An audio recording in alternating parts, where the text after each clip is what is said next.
Developed देश मुल्क जो है वहां भी 1 मिनट में 10 बच्चे पैदा हो रहे हैं, पर हमारे यहाँ 1 मिनट में 30 बच्चे हो रहे हैं। और इसीलिए श्री रितेश्वर जी हमारे साथ जुड़े हुए हैं। रितेश्वर जी, एक कानून बन जाना चाहिए, लेकिन कादरी साहब कह रहे हैं कि इससे आपके फ्रीडम में कहीं ना कहीं खलल पड़ती है, दखल होता है। फिर हो गया, आप नहीं बना पाएंगे कानून। रूबिका, एक भारत देश के नागरिक के नाते, पहले हम मौलाना बाद में, साधु बाद में, टीचर प्रीचर बाद में, भारत देश के एक संभ्रांत नागरिक होने के नाते ये हमें स्टैटिस्टिक्स देखना होगा कि हमारे देश की भूमि की संख्या कितनी है, भूमि कितना है, 1.5 या 2.5%, आई एम नॉट श्योर, पर इतना ही है। और जनसंख्या पूरे विश्व का 17% हमारे यहाँ है। तो भारत में जनसंख्या की अराजकता न हो, इसके लिए एक विचार व्यक्त किया गया है। इसको जनसंख्या विस्फोट के रूप में देखना, किसी मत मजहब के विरोध के रूप में देखना, मुझे लगता है what's your process it's not important, what's your motive it's more important. आप मोटिव देखिए, मोटिव ऐसा है, आज हम रोजगार नहीं दे पा रहे हैं, जनसंख्या बढ़ रही है, जो बेसिक नीड्स होती है एक मनुष्य के लिए हम प्रोवाइड नहीं करा पा रहे हैं जनसंख्या के कारण। जनसंख्या किसका बढ़ रहा है ये महत्वपूर्ण नहीं है। और उन्होंने ये भी कहा है कि हाँ, कहीं मूल निवासी कम न हो जाएं, ये भी उन्होंने कहा है। ये भी एक सांस्कृतिक मामला है कि किसी भी देश या किसी भी स्थान के मूल निवासियों का लोप हो जाए और बाकी निवासी, हिंदुस्तान सनातन संस्कृति के लिए माना जाता है। तो मैं तो सीधा सीधा ये बात कहूंगा कि उन्होंने एक चिंता व्यक्त की है और उन्होंने कहा है कि हमें जागरूक होने की जरूरत है। और क्या जनसंख्या नियंत्रण की जरूरत स्वयं कादरी साहब को, अमीक जमाई साहब को, हमारी सुजाता बहन को, अब्दुल मन्नान जी को, हम सबको है। हमारी जनसंख्या ऐसी हो कि हम अपने बच्चों को एक अच्छा भारत दे पाएं, अच्छी शिक्षा दे पाएं, उनका लिविंग स्टैंडर्ड अच्छा हो, इसके लिए चर्चा हो रही है। मैं बस ये जानना चाह रही हूँ, मूल निवासी के माने क्या है? जी जी, मूल निवासी कौन हुए? जी, मूल निवासी सनातन संस्कृति के मानने वाले लोग। और मेरा ऐसा मानना है कि जब मूल निवासी उन्होंने कहा है, तो देखिए रूबिका लियाकत जी, आप भी समझ रहे हैं, मैं भी समझ रहा हूं कि हिंदुस्तान में वो कहीं ना कहीं इशारा कर रहे हैं, मुझे जहां तक लगता है, मैं रॉन्ग और राइट दोनों हो सकता हूं, कि हिंदुओं की जनसंख्या, जो सनातन संस्कृति को लोग मानते हैं, उनकी जनसंख्या कहीं बिल्कुल कम ना हो जाए। और जनसंख्या का अगर कहीं गड़बड़ी हुआ, जो डेमोग्राफी बदली, तो कहीं ना कहीं जो कश्मीर में हुआ, कहीं और हुआ, केरला में हो रहा है, एक ये भय भी है और इस दिशा में भी बात की गई है, इससे इनकार नहीं किया जा सकता, क्योंकि ईमानदार होना चाहिए आदमी को। उन्होंने क्या कहा है? कादरी साहब कुछ कहना चाह रहे हैं, और मैं अब कादरी साहब, सुना आपने रितेश्वर जी क्या कह रहे हैं? मूल निवासी वो जो सनातन धर्म में यकीन करता है, जो सनातन धर्म को मानता है। आप सनातन धर्म को मानते हैं? देखिए मैडम, मैं तो अपने इस्लाम को मानता हूं और हर धर्म का आदर करता हूं। ये बात मेरी अपनी नजदीक है और इसी पर इंशाल्लाह मैं कायम भी रहूंगा। रहा सवाल कि हमारे देश की जो सनातनी संस्कृति है, जो यहाँ की जो बहुत पुरानी संस्कृति है, उसको किसी किस्म का कोई और मजहब से कतई तौर पे लॉस नहीं है, ना कोई धक्का है। अब ये जो किस्म के बयानात होते हैं, इसी को जो है कानून जब बनेगा तो यहाँ पर सांप्रदायिकता पैदा होगी कि हम सनातनी संस्कृति को बाकी रखने के लिए मुसलमानों पर फला फला पर जनसंख्या पर पाबंदी लगा रहे हैं। तो ऐसे ही चीजों से देश का वातावरण खराब होता है। मैं ये कहता हूं मैडम कि हमारे देश की संस्कृति ये है कि हिंदू भी हो, मुसलमान भी हो, सिख भी हो, ईसाई भी हो, सारे मजाहिब का जमा होना ये देश की संस्कृति है। आप सनातनी संस्कृति से खाली भारत को जोड़ देंगे तो भारत अधूरा रहेगा। भारत पूरा तभी होगा जब सारे मजाहिब एक जगह हो। सनातनी संस्कृति आप कह रहे हैं कि सिर्फ हिंदुओं की संस्कृति है? सनातनी संस्कृति तो वो ना, जैसे जैसे इस जमीन से जुड़ा हुआ जो भी है वो सनातन से जुड़ा हुआ है। आपके जो पूर्वज हैं वो कहाँ से आए हैं? वो वहाँ सऊदी अरब से आए हैं। आपके पूर्वज कौन है कादरी साहब? नहीं, मेरे पूर्वज तो जो है सरकार मदीना और इमाम हसन अलैहिस्सलाम है, क्योंकि हमारे अपने 10-11 दादा पहले जो है हिंदुस्तान में आए थे। और जो है हमारे पूर्वज तो यकीनन जो इमाम हुसैन अलैहिस्सलाम है, क्योंकि मैं सादात घराने से ताल्लुक रखता हूँ। अच्छा, और कादरी साहब बाकी जो तमाम यहाँ पर मुस्लिम पॉपुलेशन है उनके पूर्वज? गरीब नवाज सरकार के आने के बाद में जो वो इस्लाम कबूल किए, ये तो आपको भी मालूम है, मुश्किल बात कबूल किए ना इस्लाम, उनके हाँ, साथ तो बेशक नहीं आ इस्लाम गए कबूल ना, किए। तो कबूल ना, किए ना, तो ना। मैं देखिए, मैं जब आपसे ये सवाल पूछ रही हूँ तो ये समझने की कोशिश कर रही हूँ कि मूल ये जो कह रहे हैं ना, जो मूल हिंदुस्तानी, वो मूल हिंदुस्तानी कौन हुआ? रितेश्वर जी कुछ कहना चाह रहे हैं? हाँ रितेश्वर जी। जी रूबिका जी, मैं दो बात सिर्फ कह रहा हूं। सनातन संस्कृति का अर्थ होता है जो अनादि काल से था, है और सदा रहेगा। सनातन हिंदू को नहीं कहते। हिंदू, मुसलमान, सिख, ईसाई जो भी भारतवर्ष में हैं, हम सब सनातनी हैं। मुझे कंजर्वेटिव के रूप में आप न देखें, मैं बहुत बड़ा हृदय रखता हूं और सनातन संस्कृति की व्याख्या यह है, मैंने कभी हिंदू मुसलमान की बात नहीं की, मैंने सदा 140 करोड़ भारतवासियों की बात की है। दूसरा एक संप्रदाय शब्द है। संप्रदाय शब्द का अर्थ होता है सम्यक प्रकार से हमारे पूर्वजों ने हमें जो विरासत प्रदान की है उसको संप्रदाय कहते हैं। मैं कम्युनलिज्म को सांप्रदायिक नहीं मानता, संप्रदाय नहीं मानता, क्योंकि जो संस्कृत नहीं जानते, हिंदी नहीं जानते, उनके लिए संप्रदाय अलग होगा। अब तीसरी बात, अंतिम बात, मैं कादरी साहब से बाकी सबसे सहमत हूं। सनातन संस्कृति का हमारा ये देश कहीं जनसंख्या विस्फोट के कारण और कहीं असंतुलन के कारण, असंतुलन का अर्थ ये नहीं कि मुसलमान बढ़ जाएं, हिंदू कम हो जाएं, मेरा ये कहना है हम सभी सनातन संस्कृति में ही आस्था रखते हैं। इस्लाम भी मत है, हिंदू भी मत है, क्रिश्चियनिज्म भी मत है, सिख भी मत है। मत जितने मनुष्य उतने मत हो सकते हैं, पर संस्कृति एक है। ये मेरा क्लियर बात ये कहना है, इसलिए मैं कभी डिवीजन की बात नहीं करता। मैं ये कह रहा हूं कि हमारे बच्चों, मैं इसके लिए वाउच कर सकती हूँ। आप कई दफा हमारे साथ बैठे हैं और सबसे पहले एबीपी न्यूज के ही डिबेट में, हुंकार में आप आए थे, और मैं इसके लिए वाउच कर सकती हूँ कि आपने कभी ऐसी कोई बात नहीं कही है कि किसी के दिल को चोट पहुंचे। आपने कभी भी कोई डिवाइसिव राजनीति करने वाली बात या हिंदुओं को मुसलमानों से अलग करने वाली बात नहीं की है। मैं इतना तो कह सकती हूँ और ईमानदारी से कह रही हूँ। लेकिन अब्दुल मन्नान साहब, जो इस वक्त रितेश्वर जी कह रहे हैं कि साहब यहाँ पर सनातन का मतलब ये हुआ कि हिंदुस्तान की धरती पर रहने वाले हिंदू, मुस्लिम, सिख, ईसाई। अब ये तो बड़ा कंफ्यूजिंग हो गया, तो फिर असंतुलन तो बढ़ेगा ही नहीं। उतने ही हिंदू, उतने ही सिख, उतने ही ईसाई, उतने ही मुसलमान। बहुत कंफ्यूजन पैदा कर दिया उन्होंने। मैडम ऐसा है गुप्ता जी, हाँ। कि यहाँ का मूल निवासी कौन है, प्रश्न ये उठता है। यहाँ का अगर प्योर रूप से देखा जाए कि मूल निवासी कौन है, तो यहाँ का दलित और यहाँ का आदिवासी मूल निवासी है। उसके अलावा यहाँ का पिछड़ा वर्ग मूल निवासी है। जो बाहर से लोग आए, जैसे आर्यन बाहर से आए, मुगल बाहर से आए, तुर्क बाहर से आए, अंग्रेज बाहर से आए, ये लोग बाहर से आए। राजनीति शुरू हो गई। फिर ये नहीं बोलने दे रही। इतिहास में बोल रहा हूँ, ये बांटने की राजनीति पे बात करें। क्या आर्यन बाहर से नहीं आए, ना देश से नहीं आए, बताइए आप। तो मूल निवासी का अगर कंसेप्ट है, नहीं आए, तो आपको इतिहास का बिल्कुल ज्ञान नहीं है। आप अगर ये वामपंथी इतिहास पढ़ेंगे तो ऐसी चीजें बोलेंगे आके टीवी डिबेट पे। ये यार कहाँ से दिखा दिया, इनको बेकार ही में बात कर रही है। अब ये कौन नहीं जानता कि आप आर्यन कहाँ बाहर से से आए? आए। आप कहाँ से आए जो दलितों को अलग कर रहे हैं? आप यहाँ पे हिंदुओं को देखिए, मैं यहाँ कहीं देश से को भी आया छोड़ने की हूँ। बात हो आज रही मैं थी, देश हिंदुस्तानी को हूँ। प्रगति के अब रास्ते देखो पर जाने की बात हो रही थी। यहाँ ज्यादा पे आके सोचने की जरूरत पहले नहीं है, मुसलमानों को ज्यादा अलग सोचने किया, की जरूरत अब नहीं है। हिंदुओं को ऊपर अलग नीचे कर आवाज दिया, कम हिंदुओं कीजिए। को अच्छा, अलग एक कर सेकंड दिया। सुजाता जी रुकिए, सुजाता जी एक सेकंड, सुजाता जी रुकिए, सुन तो लीजिए, सुन तो लीजिए। अब्दुल जी चीखिए नहीं ना, चीखिए नहीं।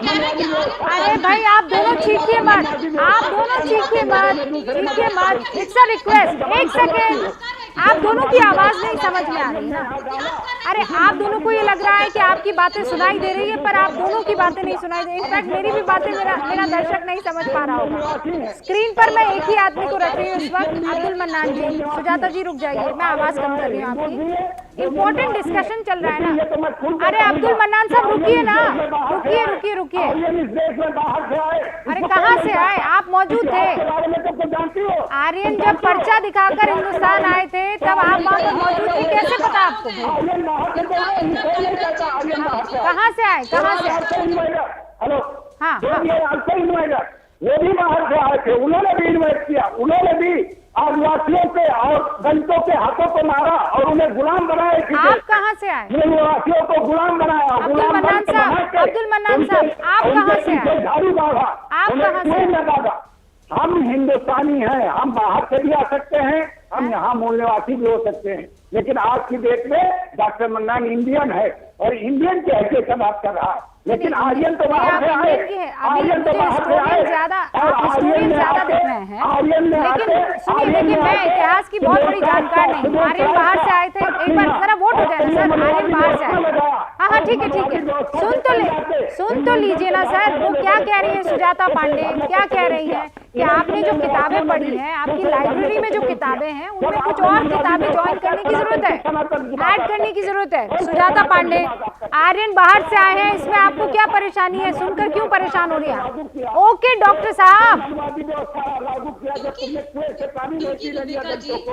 ओके अब्दुल साहब रुक जाइए। हाँ, ये सारे राजनीतिक दल जिनकी दुकान ही चलती है बांटने पे। अब ये देखिए, पहले जब ये डिबेट में आए थे तो उन्होंने शुरू किया था मुसलमान को हिंदुओं से अलग करके यहाँ पे ये बताने के लिए कि ये तुष्टिकरण की राजनीति और जो मुख्यमंत्री का वक्तव्य है वो मुसलमानों के लिए केंद्रित है। और उसके बाद दूसरी बात जब आए उन्होंने आर्यन और द्रविडियन और दलित आपके बोलने के बाद कोई और, आपके बोलने की वजह से कोई और अपनी बात नहीं रख पा रहा है। अब्दुल मन्नान साहब रुक जाइए ना, मैं आप ही के कहे का, आप ही के कहे को आप समझने की कोशिश कर रही हूँ ना। मैं सुजाता जी एक सेकंड रुक जाइए, अब्दुल मन्नान रुक जाइए। प्रवेश चौधरी हमारे साथ जुड़ चुके हैं विश्व हिंदू परिषद के, जरा उनको स्क्रीन पर लाइए।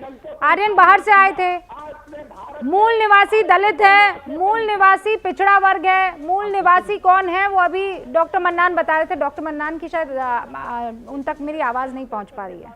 प्रवेश चौधरी। रूबिका जी, एक्चुअली इतिहास का ज्ञान नहीं है, और इतिहास जो है वो जो वामपंथियों ने लिखा है, रोमिला थापर और विपिन चंद्रा मजुमदार जैसे लोगों ने, उसको पढ़कर के दो चार बातें कह रहे हैं। अरे डॉक्टर अंबेडकर ने कह दिया कि आर्यन और नॉन आर्यन का कोई बात ही नहीं है। जिस दलित और पिछड़े और वंचित समाज की बात कर रहे हैं, उसके सबसे बड़े नेता, उसके सबसे बड़े शुभचिंतक ने कहा कि आर्यन और नॉन आर्यन का कोई कॉन्सेप्ट ही नहीं है इस देश के अंदर। अरे सभी इसी मिट्टी के रहने वाले हैं। और दूसरी चीज़, जैसा कहा गया मूल निवासी, तो एक श्लोक आता है, हजारों वर्षों पहले से श्लोक बोला जा रहा है, हिमालयम समारभ्यम यावत् तम देव निर्मितम भूमि हिंदुस्तानम प्रचक्षते, प्लीज हिंदुस्तानम प्रचक्षते, हिंदुस्तानम प्रचक्षते बोला जा रहा है ना, हिमालयम समारभ्यम यावत् हिंदू सरोवरम तम देव निर्मितम भूमि हिंदुस्तानम प्रचक्षते। अरे कोई प्रमाण देने की आवश्यकता है क्या? मूल निवासी हिंदू है इस देश के मूल निवासी हिंदू है, इसका प्रमाण देने की आवश्यकता नहीं है। और दूसरी चीज, जनसंख्या नियंत्रण पर बात तो होनी ही चाहिए। आप देखिए कि पूर्वी दिल्ली के अंदर हंगामे क्यों हुए? 30% मुस्लिम आबादी थी, उन इलाकों में ही दंगे हुए। जहां पर 50% मुसलमान थे, हिंदू थे, वहां दंगे क्यों नहीं हुए? आप दंगों का इतिहास देखिए, 2015 के दंगे का इतिहास देखिए। बीजेपी के प्रवक्ता अशोक पांडे इस वक्त आपको स्क्रीन पर दिखाई दे रहे हैं, और जो आप बात कह रहे हैं, एक सेकंड आप आगे बढ़े उससे पहले अमीन जामी जो हैं वो आपकी बात को काउंटर करना चाहते हैं। मैं रुक रही हूँ कुछ देर के लिए, और उसके बाद शुरुआत करेंगे हम। बीजेपी के यूपी विंग के प्रवक्ता हमारे साथ जुड़ चुके हैं, लौटेंगे जल्दी। आप देखते रहिए एबीपी न्यूज़। एक शर्मनाक कांड का दहला देने वाला खुलासा, ऑपरेशन 2, सनसनी आज रात 11 बजे। अंबस शक्ति प्लांट की वर्ल्ड रिनाउंड टेक्नोलॉजी देती है स्टील को ज्यादा ताकत हर बार। अंबस शक्ति SDTMT।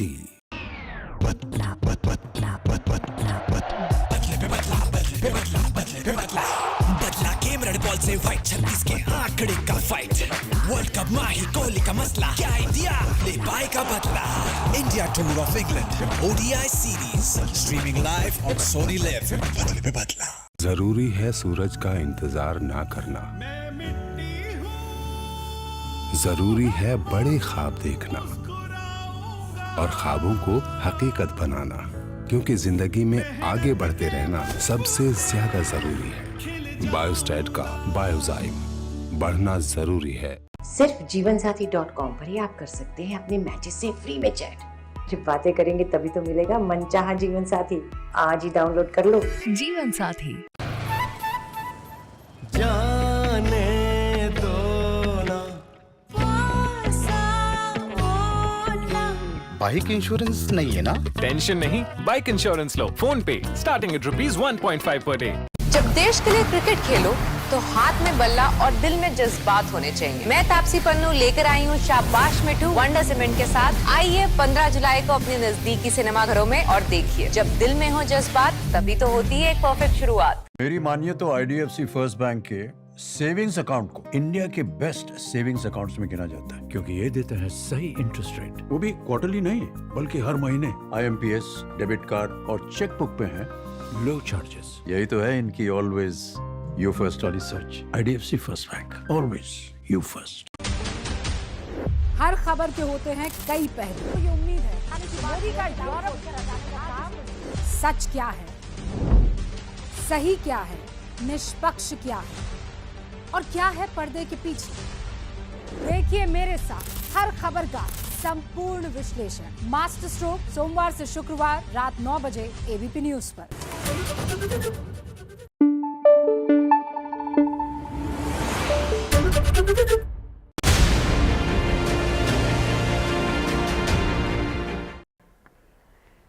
तो यूपी बीजेपी के प्रवक्ता अशोक पांडे अभी हमारे साथ जुड़े हैं, उनसे हम रिएक्शन ले। उससे पहले यूपी अल्पसंख्यक मामलों के जो मंत्री हैं दानिश अंसारी, उनसे बातचीत की ABP न्यूज़ ने इस पूरे के पूरे मसले पर, जहां उत्तर प्रदेश के मुख्यमंत्री योगी आदित्यनाथ ने कहा कि जनसंख्या विस्फोट का ख्याल रखें, लेकिन जनसंख्या असंतुलन की तरफ ना बढ़े हम, क्योंकि उससे अराजकता फैलती है। सुनिए क्या कह रहे हैं दानिश इस बार।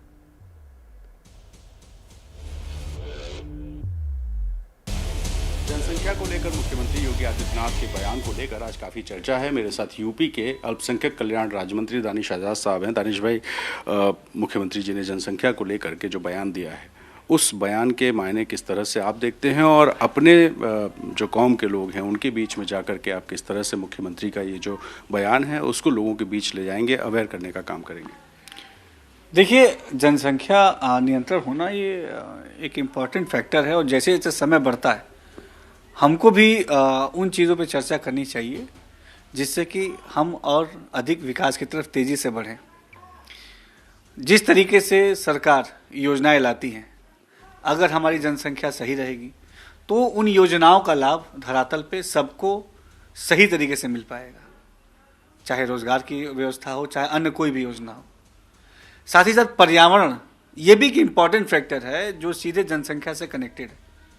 हमको एक स्वच्छ वातावरण भी चाहिए, तो तमाम जगहों पे जनसंख्या का एक ऑर्गेनाइज होना, नियंत्रित होना बहुत ही ज़रूरी है।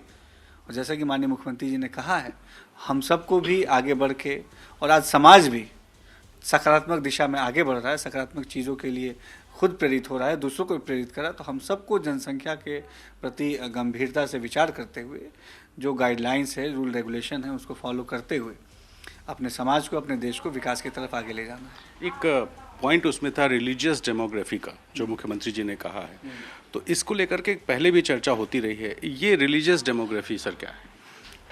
देखिए, क्या है कि हम हमारे भारतवर्ष में जनसंख्या का जो बढ़ोतरी है वो एक प्रॉपर तरीके से हो, ताकि हम सब जो है मेन फोकस है हमारा विकास हम तभी धरातल पे इफेक्टिव वे में ले पाएंगे जब जनसंख्या एक ऑर्गेनाइज वे में होगी। तभी जो हमारा एनालाइज होता है, जो हमारी समीक्षा होती है, जिस तरीके से, जिस स्टडी से हम योजनाएं धरातल पे ले जाते हैं, उन लोगों को सीधा लाभ तभी मिलेगा। और हमारा लक्ष्य है कि हम सबको एकदम गंभीरता से विकास तक पहुंचाएं, और इन्हीं सारे एजेंडों पे हम काम कर रहे हैं। आप देखिए, तेजी से हमारी सरकार विकास के प्रति काम कर रही है। आम जनमानस को हर योजना का लाभ बिना भेदभाव के, बिना भ्रष्टाचार के मिल रहा है, और ऐसे ही हमारी विकास की गति तेजी से आगे बढ़ती रहे। इसीलिए इन सारी चीज़ों की चर्चा होनी आवश्यक है। एक आखिरी सवाल, मुस्लिम समाज के लोग जिन पर अक्सर आरोप लगता है कि 2 से ज़्यादा बच्चे पैदा करते हैं, ऐसे लोगों के बीच में जाकर के भी आप अपील करेंगे कि हम 2 हमारे 2 का जो सिद्धांत है वो मुस्लिम कौम के लोग भी जो है उसको फॉलो करें?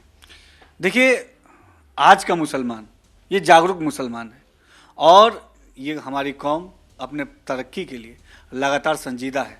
हम हर वो पॉजिटिव चीज़ अडॉप्ट कर रहे हैं जिससे हमारे कौम की विकास के रास्ते खुल सकें, चाहे एजुकेशन हो, चाहे एम्पावरमेंट हो, चाहे यूथ डेवलपमेंट हो, चाहे वुमेन एम्पावरमेंट हो।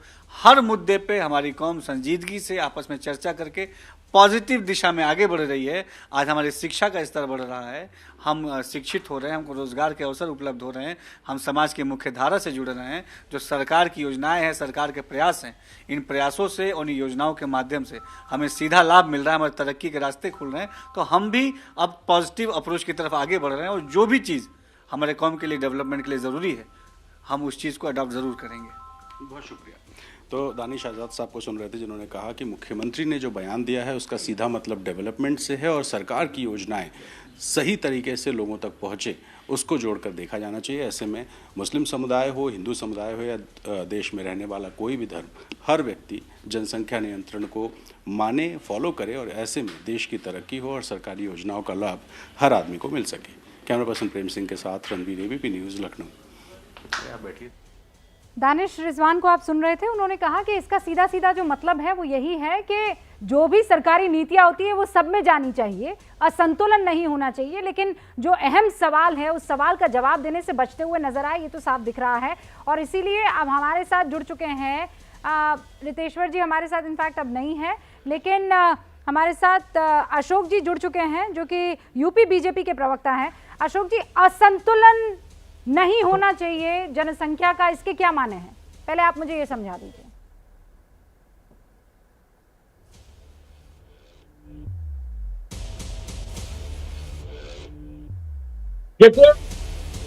देखिए सबसे बड़ी बात यह है कि आज पूरे दुनिया में जनसंख्या एक सबसे बड़ी समस्या है, खास करके भारत में तो सबसे बड़ी समस्या है। और मेरा ये मानना है कि आज सबसे बड़ी राष्ट्रभक्ति यही होगी कि जनसंख्या पे नियंत्रण किया जाए। जनसंख्या नियंत्रित होगी तो रोजगार होगा, रोटी मिलेगी, लंगोटी मिलेगी, मकान मिलेगा। और हिंदू मुस्लिम की बात छोड़ दिया जाए, इनसे ऊपर उठ के इसके पहले हमारे यहाँ 1 लाख पूत, 1.25 लाख नाती था। इसी मुल्क में 25,000 रानियां, 65,000 पटरानियां। लेकिन धीरे धीरे समय बदला है तो 2 या 3 बच्चे पे आ गए हैं लोग। मेरा ये मानना है कि आज सबसे बड़ी समस्या इस समय जनसंख्या की है, उस पर नियंत्रण की आवश्यकता है, वरना एक असंतुलन आ जाएगा। हमारे यशस्वी मुख्यमंत्री जी ने बताया, निश्चित तौर पे बिल्कुल सही कहा है। बड़ी आज समस्या हिंदू मुसलमान को ये अमीर जमाई भी मानेंगे, ये अब्दुल मन्नान भी मानेंगे, ये मौलाना अली कादरी साहब भी मानेंगे। मुझे ये बताइए, जो जनसंख्या असंतुलन है, ये अभी जनसंख्या विस्फोट नहीं डिबेट है, जनसंख्या असंतुलन। मुख्यमंत्री योगी आदित्यनाथ किस तरफ इशारा कर रहे थे?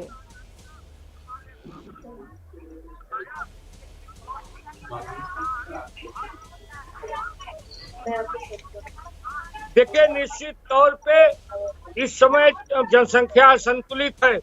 इस तरह से भारत की आबादी बढ़ रही है, ये दुर्भाग्यजनक है। ये तो आपने देखा कोरोना संक्रमण काल में जिस तरह से भारत के यशस्वी प्रधानमंत्री जी ने 80 करोड़ लोगों को भोजन कराया, फ्री में अन्न दिया, ये बहुत बड़ी बात है। लेकिन जिस तरह से जनसंख्या हिंदुस्तान में बढ़ रही है, अरे आने हाँ, वाले वो दिनों उसके में लिए कई दफा हमने धन्यवाद दे दिया है। असंतुलन के बारे में आप अभी भी नहीं बता रहे हैं मुझे। आप कहाँ से कोरोना का वायरस लाए? मैं पॉपुलेशन का वायरस ला रही हूँ, आप कोरोना वायरस ले आए हैं। आबादी बढ़ रही है वो तो सबको पता है। आप आए प्रभु, उससे पहले मैं कितनी दफा बता चुकी हूँ। ये देखिए 140 करोड़ 79 लाख 95,673 74 75, ये बढ़ता चला जा रहा है आंकड़ा। 94,500 था, आखिरी का आंकड़ा बता रही हूं मैं, और अभी 95,678 हो गया है। मुझे भी पता है कि जनसंख्या बढ़ रही है। असंतुलन समझाइए ना, क्या मतलब असंतुलन का? जी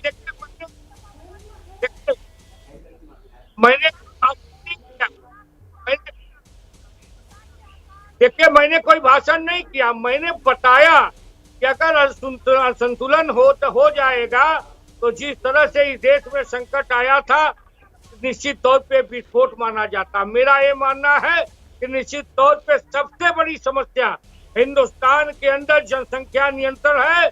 मेरा ये मानना है कि हिंदू, मुस्लिम, सिख, पठान सबको ऊपर आके, मैं भी मान गई आपके मानने पर। तो वो समाजवादी पार्टी के प्रवक्ता बैठे ना सर, वो भी मान जाएंगे आपके मानने पर आप मेरा सवाल ही नहीं मान रहे हैं। आप अपनी जिद पर अड़े हुए हैं, मैं असंतुलन जानने की कोशिश कर रही हूँ, आप मुझे बता ही नहीं रहे हैं। अमीक जामई साहब, अशोक जी कह रहे हैं सबसे बड़ी प्रॉब्लम इस वक्त पॉपुलेशन है, और अगर किसी पे सबसे बड़ा आरोप लगता है इन जनरल तो वो ये है कि अगर पॉपुलेशन का कानून बन गया तो सब मानेंगे लेकिन मुसलमान नहीं मानेंगे। जिस तरफ ले जाना चाहती थी रूबिका, ना चीफ मिनिस्टर साहब ने खुल के बोले, ना दानिश आजाद अंसारी ने बात को एक्सेप्ट किया, ना हमारे पांडे जी एक्सेप्ट कर रहे हैं। मैं आपको कह देता हूं, आप शायद ये कहना चाह रही, खुलवाना चाह रही इनसे, इम्बैलेंस का मतलब ये है कि मुसलमानों की आबादी इस देश में बढ़ रही है।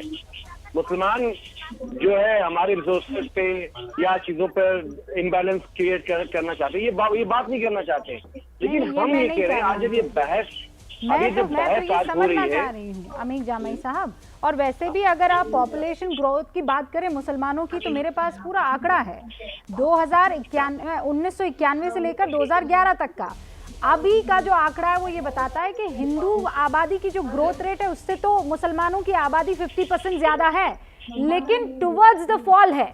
जो आबादी पहले हुआ करती थी, जो ग्रोथ रेट पहले हुआ करती थी, वो नीचे की तरफ है, वो गिर रही है। लेकिन ऐसे में अगर कानून की बात आ जाए तो किसी को दिक्कत क्यों होनी चाहिए, ये जवाब मुझे अभी तक नहीं मिल पाया है। ख्याल से बीजेपी हो या आरएसएस हो, हर मैनिफेस्टो में पॉपुलेशन कंट्रोल के कानून की ये बात तो करते हैं। अगर मैं कह रहा हूँ कि चाहे 2014 का एनडीए हो या 2019 का एनडीए हो, कोई भी कानून को पास करने के लिए आज विपक्ष के समर्थन की इनको जरूरत भी नहीं है। भाई आपका एजेंडा है 50 साल से कि आप कानून लाना चाहते थे, आप ले आइए, देश के लिए क्या दिक्कत है। समस्या यहाँ पे ये खड़ी होती है कि देश में प्राइम मिनिस्टर साहब कहते हैं हमारा लक्ष्य है कि 2022 तक 80 करोड़ रोजगार हम दे देंगे। अमीक जामई साहब, और मुझे लगातार ये कहा जा रहा है कि ये डिबेट आगे भी बढ़ाई जा सकती है। जैसे आबादी बढ़ रही है वैसे वक्त का जो काटा है वो भी इस डिबेट में आगे बढ़ा। I am sorry Sujata ji, I am sorry, मैं आपका रुख नहीं कर पाऊंगी। प्रवेश चौधरी साहब, अब्दुल मन्नान साहब, मौलाना अली कादरी साहब, लेकिन ये बात तो सच है कि पॉपुलेशन बहुत भयंकर परेशानी है, और कोई भी कौम हो, कोई भी धर्म हो, अगर पॉपुलेशन वहां बढ़ रहा है तो उसे रोकना ही होगा, वरना रोजी रोटी रुक जाएगी। आगे हेडलाइंस और फिर बाकी खबरें। हेडलाइंस के प्रस्तुतकर्ता लीफोर्ड हेल्थ केयर लिमिटेड, जिसको आपके विश्वास ने बनाया है देश की सर्वश्रेष्ठ फार्मास्यूटिकल कंपनी। सह प्रायोजक K2 Xenox से intelligent steel with hexagonal molecular bonding. Gasofast, India के एसिडिटी का Indian ayurvedic solution. The world comes together at Sharda University. So where are you? Admission now open. अब जनसंख्या नियंत्रण पर घमासान, सीएम योगी ने कहा जनसंख्या असंतुलन से आती है अराजकता। ओवैसी का हमला, जनसंख्या की नहीं रोजगार की चिंता करे सरकार। प्रवर्तन निदेशालय यानी ईडी ने सोनिया गांधी को national Herald money laundering case में 21 जुलाई को पूछताछ के लिए बुलाया है। राहुल गांधी से भी इसी मामले में लंबी पूछताछ हो चुकी है। भारी बारिश की वजह से बेहाल गुजरात, अहमदाबाद में सड़कें समंदर बन गई है। वलसाड का सबसे बुरा हाल, बारिश की वजह से अब तक 61 लोगों की मौत। पीएम मोदी ने सीएम भूपेंद्र पटेल से बात की। मध्य प्रदेश के कई इलाके पानी के प्रहार से जूझ रहे हैं। राजस्थान से लेकर तेलंगाना तक पानी का तांडव। श्रीलंका में राष्ट्रपति गोटाबाया राजपक्षे देश से भाग गए। राष्ट्रपति भवन के बाहर अभी भी जमा है प्रदर्शनकारी।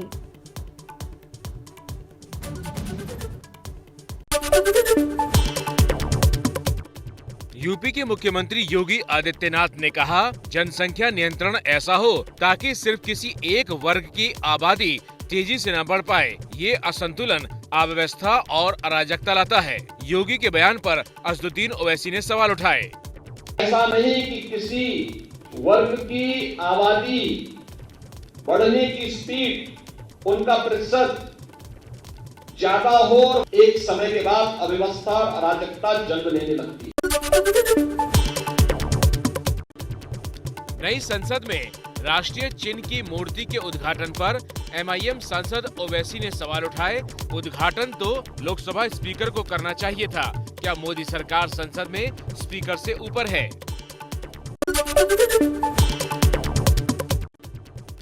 महाराष्ट्र के सियासी संकट पर सुप्रीम कोर्ट ने विधानसभा अध्यक्ष से कहा, शिवसेना विधायकों की अयोग्यता पर फैसला अभी न ले, कोर्ट सुनवाई बाद में करेगा, फिलहाल रोक लगाई है। बीजेपी के नए विधानसभा अध्यक्ष राहुल नार्वेकर उद्धव के समर्थक विधायकों पर कड़ा फैसला लेने वाले थे।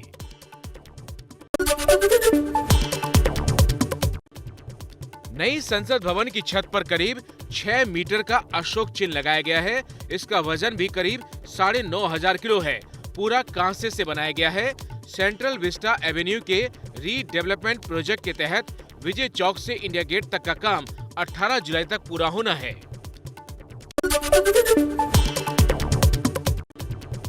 नई संसद में राष्ट्रीय चिन्ह की मूर्ति के उद्घाटन पर एमआईएम सांसद ओवैसी ने सवाल उठाए। उद्घाटन तो लोकसभा स्पीकर को करना चाहिए था, क्या मोदी सरकार संसद में स्पीकर से ऊपर है?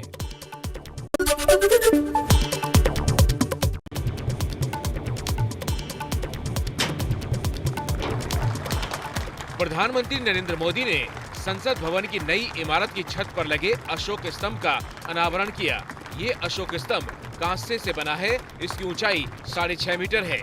इस दौरान पीएम मोदी ने वहां मौजूद मजदूरों से भी बात की।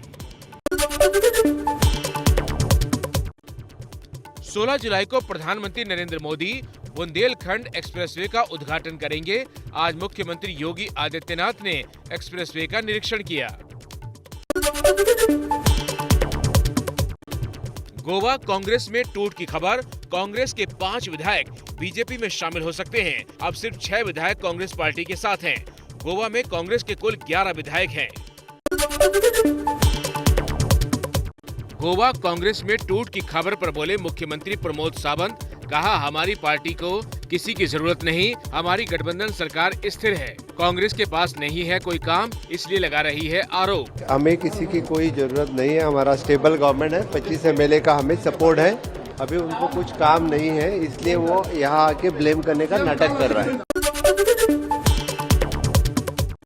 मुख्यमंत्री भगवंत मान सरकार का बड़ा फैसला। आम आदमी पार्टी के राज्यसभा सांसद राघव चड्ढा को एडवाइजरी कमेटी का चेयरमैन बनाया।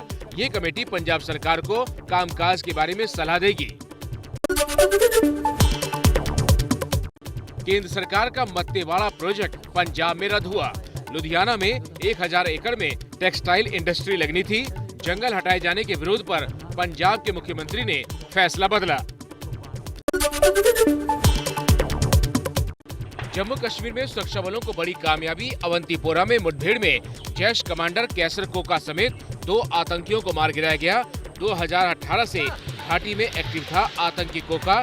इलाके में अभी सर्च ऑपरेशन जारी है। जम्मू में कांग्रेस ने प्रदर्शन कर बीजेपी पर बोला हल्ला। कांग्रेस का आरोप है, हाल ही में पकड़े गए आतंकी तालिब हुसैन के बीजेपी नेताओं से रिश्ते हैं। राजस्थान के जोधपुर में छुट्टी न मिलने से सीआरपीएफ जवान नाराज हुआ, खुद को गोली मारी। मरने से पहले दबाव बनाने के लिए अपनी पत्नी बेटी को 18 घंटे बंधक बनाया था। पुलिस पर लगातार फायरिंग भी कर रहा था। झारखंड में सरकारी स्कूलों पर अजब विवाद हो गया। लॉकडाउन के बाद खुले कुछ स्कूलों में रविवार की जगह शुक्रवार को हो रही थी सप्ताह की छुट्टी। विवाद के बाद शिक्षा मंत्री ने जांच के आदेश दिए। अब रविवार को ही छुट्टी रखने का आदेश दिया गया है। कोरोना वायरस को लेकर देश को सतर्क करने वाली खबर। रोजाना कोरोना के आंकड़े ऊपर नीचे हो रहे हैं। कल एक दिन में 16,678 नए केस आए, 26 लोगों की जान भी गई।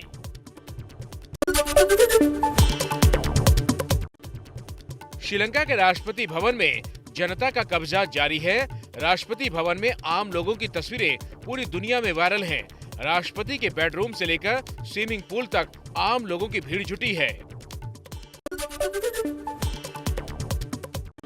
गुजरात में बारिश के बाद बाढ़ और बर्बादी। गुजरात के 6 जिले बाढ़ की चपेट में हैं। छोटा उदयपुर, डांग, नर्मदा, नवसारी, पंचमहाल और वलसाड़ में सबसे ज्यादा हालात खराब हैं। रिहायशी इलाके डूबे हैं। सड़कों पर गाड़ियां बह गईं। पुल पर भी पानी है। गुजरात के वलसाड़ में तो जैसे सब कुछ डूब गया। आसमान में उड़ते कैमरे से बाढ़ की तस्वीरें आई हैं, जिसमें घर, बाजार, खेत सब डूबा दिख रहा है। फंसे लोगों को बचाने का काम जारी है।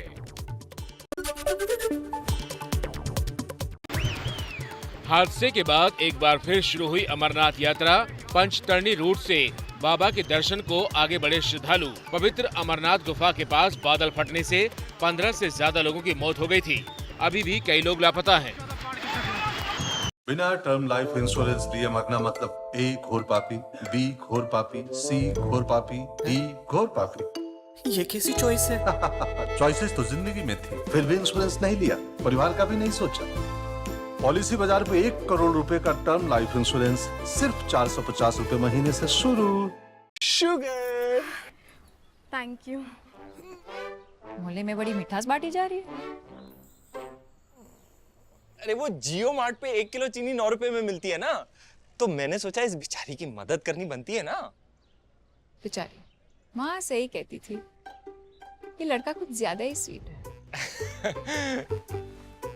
जियो मार्ट पर हर रोज ग्रोसरी मिले सबसे कम दाम में, ऊपर से 1 किलो चीनी सिर्फ 9 रुपए में। जियो मार्ट, हर घर का मार्ट।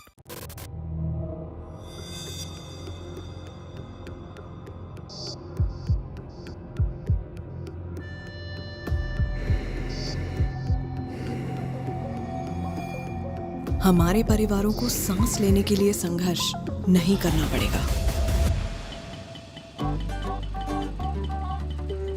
अगर हम हवा को शुद्ध रखना चुनेंगे, हमारे आज के बढ़ाए कदम हमारा कल तय करते हैं। HDFC बैंक परिवर्तन आज कार्यरत है एक बेहतर कल के लिए।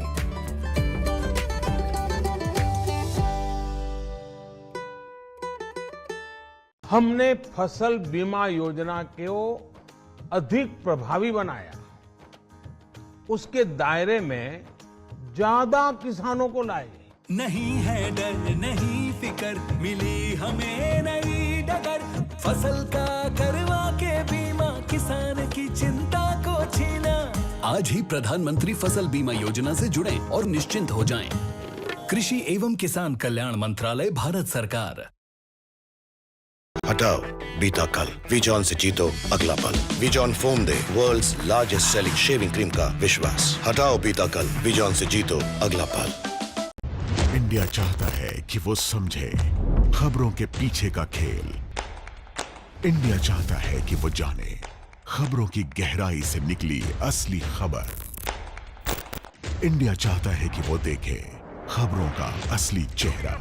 देखिए सुमित अवस्थी के साथ इंडिया चाहता है, सोमवार से शुक्रवार रात 8 बजे सिर्फ ABP न्यूज पर। इंडिया चाहता है को पावर्ड बाय गोल्डी गरम मसाला। गोल्डी मसाले जहां जाए रिश्ते बनाए।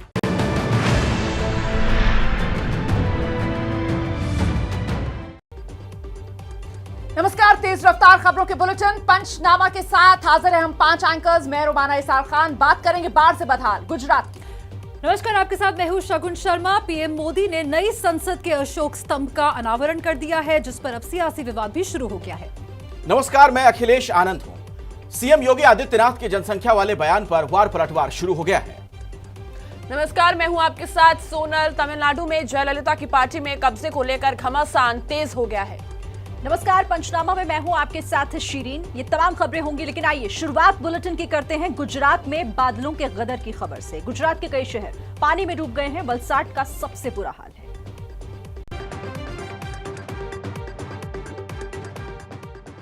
गुजरात में बादलों का गदर सबसे ज्यादा वलसाड में नजर आ रहा है। ड्रोन कैमरे की तस्वीरें वलसाड के बदहाली की गवाही दे रही हैं। तस्वीरें ऐसी हैं मानो वलसाड में बारिश नहीं, आसमान से आफत बरस रही हो। वलसाड के छिपवाड़ और कैलाश रोड में तो जल प्रलय आ गया है। पानी घरों के पहली मंजिल तक पहुंच गया, तो वहीं छिपवाड़ में हनुमान मंदिर भी जलमग्न हो गया है। लेकिन अभी भी बारिश थमने का नाम नहीं ले रही है।